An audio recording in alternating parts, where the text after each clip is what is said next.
ভাজবো ডাল দিয়ে করার জন্য।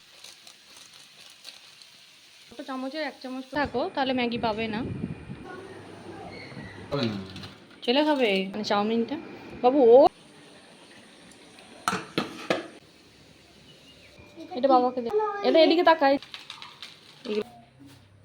নমস্কার, কেমন আছেন সবাই? আশা করি সকলে খুব সুস্থ আর ভালো আছেন।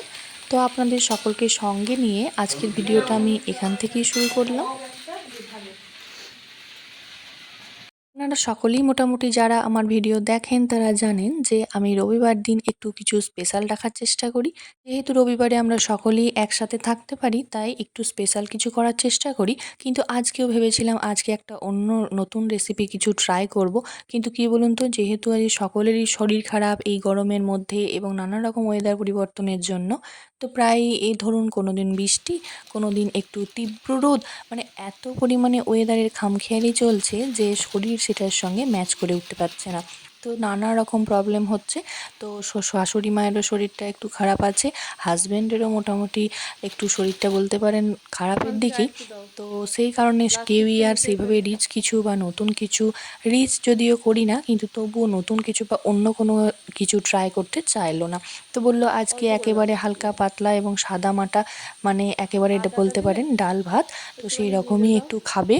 তো সেই জন্য চেষ্টা করলাম। আর সকালের দিকে একটু ম্যাগি খাবে বলেছিল হালকা করে, ছোট চামচের 1 তো চামচ সেটাই করে দিয়ে দাও, দিলে আর খেতে হবে না, চেয়েছিল। ম্যাগিটা এখন শরীর খারাপের রেডি করে কারণে না দিচ্ছি। হলেও শুধুমাত্র ওই গরমের ম্যাগি খাবে জন্যই তুমি? সেরমভাবে কিছু খেতে চাইলো না। ম্যাগি খাবে? তাহলে আমি ম্যাগিটা রেডি করি। তুমি যদি বসে থাকো তাহলে ম্যাগি পাবে না। পরোটা যদি করো তাহলে ম্যাগি পাবে। হুম, উঠে বস, উঠে বস। ঠিক আছে, আমি তাহলে রেডি করি। তুই পরোটা করবি তো? না করলে দেবো না কিন্তু। ঠিক আছে কর, ভালো হয়ে বস, ওদিকে ঘুরে। যে কথায় আছে না যে যখন ধরে তখন সব কিছু একসঙ্গে ধরে এবং সবাইকে একসাথে ধরে, সেই রকম হয়েছে আজকে আমাদের বাড়ির অবস্থাটা। মানে শ্বশুরমশাই চলে গেছেন গত শুক্রবারে, প্রায় 1 মাস হয়ে গেল। তো 1 মাস পার হয়ে আজকে গেছে। তো আজকে সকাল থেকে কি বলুন তো, আমার শরীরটাও যেন বেশ ভালো লাগছিল না। এত পরিমাণে কাশি হচ্ছিল, ঠান্ডা লেগে গেছে, আর এত পরিমাণে শরীরটা খারাপ লাগছিল। আর শাশুড়ি মাও তো দুদিন ধরেই একটু শরীরটা অসুস্থই হয়ে আছে। তো সেই জন্য হাজব্যান্ড সকাল থেকে বলল যে আজকে আমি রান্নাটা একটু করে দিচ্ছি। তো আমার তো বেশ খুব আনন্দ হলো যে রান্নাটা করে দেবে শুনে, আজকে আর করতে হবে না।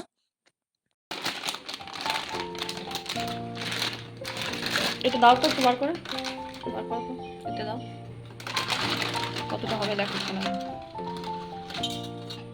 কতটা হবে এটা একটাই? অনেকটা হয় কিন্তু এগুলো। একটা করি দেখাচ্ছি। না অনেকটা হয়, জড়ানো জড়ানো থাকে যে আগে। ছেলেটা তো খাবে না, ছেলে খাবে? ছেলেটা তো একটা খাবে না, হয়ে যাবে তো। তিনটেই লাগবে এতটা? 4 জন আছে। এতটা লাগবে কি? আগের মাসে কত হলো? হ্যাঁ হয়ে যাবে। অত দিও না থাক। নেই তো এখান থেকে একটু খুলে রেখে দাও, স্কুলে নিয়ে যাবে একদম। গরম তাহলে হবে না তোমার। এটা কি হবে না বেশি হবে? আমার সবজি করবে তো, আমার মনে হচ্ছে বেশি হয়ে যাবে। বেশি বুঝবে কি করে, ওই থালা নিয়ে তো বোঝা যাবে না। থালাতেই তো নিয়েছি। বাটি কর, বাটি কি করবে? বাটি দিয়ে তো বুঝতে হবে। তা নাও বাটি নাও।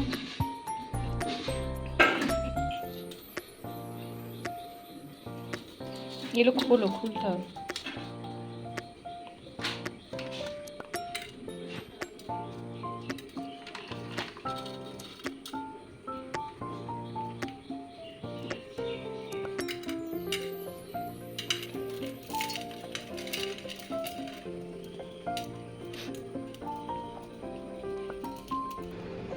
এই যে পেঁয়াজটা একটু কাটা রয়েছে, এটাতেই হয়ে যাবে ম্যাগিটা মানে চাউমিনটা। বাবু ওঠ, বসে আছিস কেন? ওঠ। হুম, হ্যাঁ যাচ্ছি দাঁড়া। এক বাটি হয়ে গেল তো।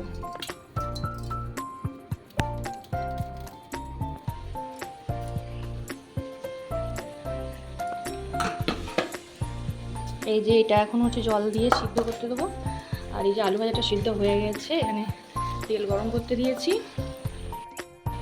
তেলটা গরম করতে দিয়েছি, একটু পোস্ত দিয়ে ভালো করে আলুটাকে ভাজবো, ডাল টাল করবো। আজকে সেরকমভাবে কিছু করবো না, কেউ খাবে না, অনেক খেতে চাইছে না। আর এদিকে দেখো কুমড়োর তরকারি হয়ে গেছে, ম্যাগি হবে আর একটু ডিম সেদ্ধ হবে।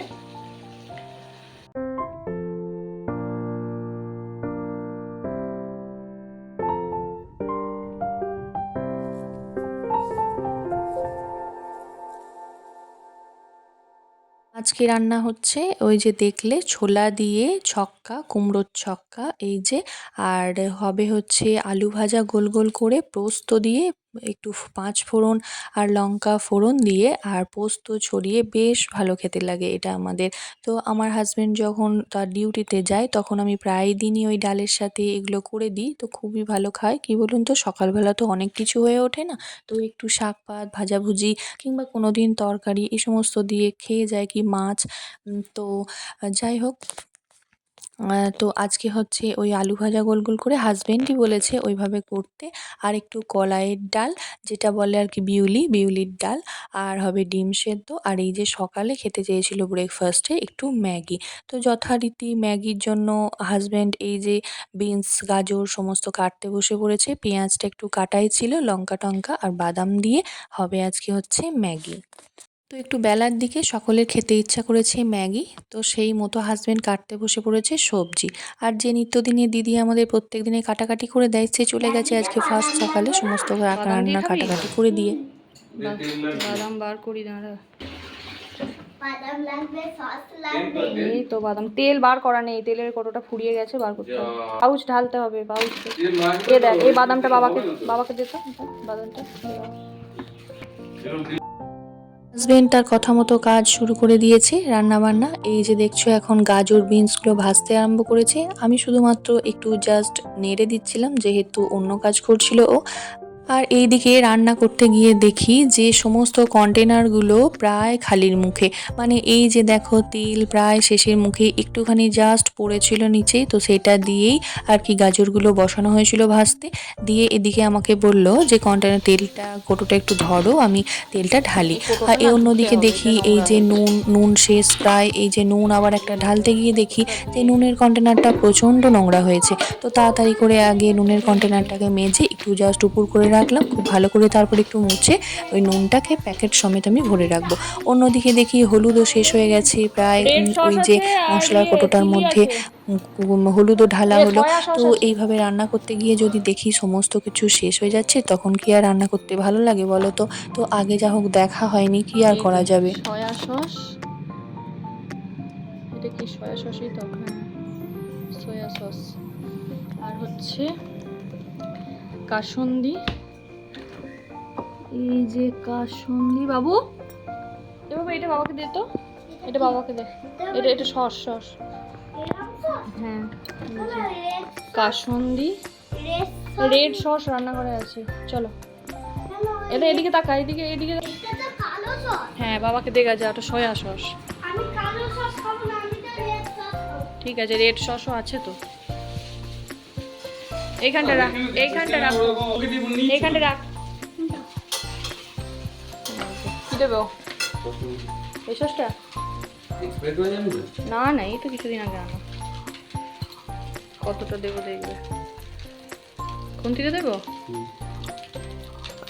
অল্প করে দাও, বেশি দিও না গরমে।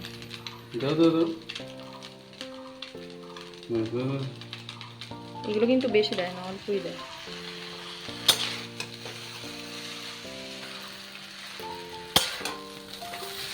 কার কার সবাই খায়। এই যে তুই বস গিয়ে যা।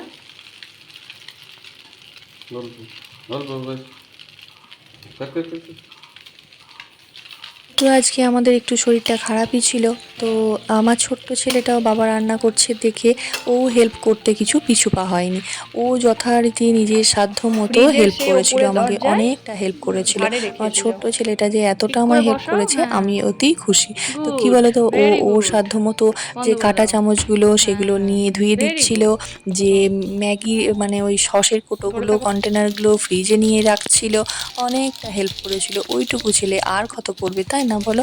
ওর সাধ্য মতো ও যে এইটুকু করছে ওর মন থেকে, ও নিজে থেকে, এটাতেই অনেক খুশি আমরা। নিজের ছেলে বলে নয়, কিন্তু আমার ছেলে সত্যি এগুলো নিজে থেকে ভীষণভাবে করে। মা আমি তোমায় এই জলের বোতলটা তুলে দেবো, মা আমি তোমায় ওটা করে দেবো, হেল্প করে দেবো। এই হেল্পিং মানসিকতাটা না ওর মধ্যে ভীষণ পরিমাণে আছে, যেটা আমার ভীষণ ভালো লাগে। ঠাম্মা, এটা এটা কিন্তু তোমার সুন্দর লাগবে। এটা ম্যাগি নয় কিন্তু, এটা কিন্তু চাউমিন। আমার যতদূর ধারণা এই হেল্প করার মানসিকতাটা অনেকটা বংশগত ব্যাপার। দাদু দিদিমা ঠাকুমা এদেরকে দেখেই শেখে। আমার হাজব্যান্ডও ভীষণ হেল্পফুল। আমার নিজের বাবাকে আমি যেভাবে দেখে বড় হয়েছি, মানে হুঁ করতেই মানুষকে এত পরিমাণে হেল্প করতে ছুটে যায়, আমার শ্বশুরমশাইও কিন্তু সেরকম ছিলেন। তো সেখান থেকেই মনে হয় আমার ছেলেটা এরকমই একটু তৈরি হয়েছে। এই যে গতদিন থেকে দুটো পায়রা এসে আমাদের বাথরুমের কর্নারে বসছে। এত ভালো দেখতে লাগছে। এর মধ্যে একটা পায়রা এখন বসে আছে আর একটা কোথাও উড়ে গেছে। কাঠ কুটুরো ছোট ছোট এনে এখানে জড়ো করছে আর এখানে বসে আছে ওরা। কি ভীষণ ভালো দেখতে লাগছে।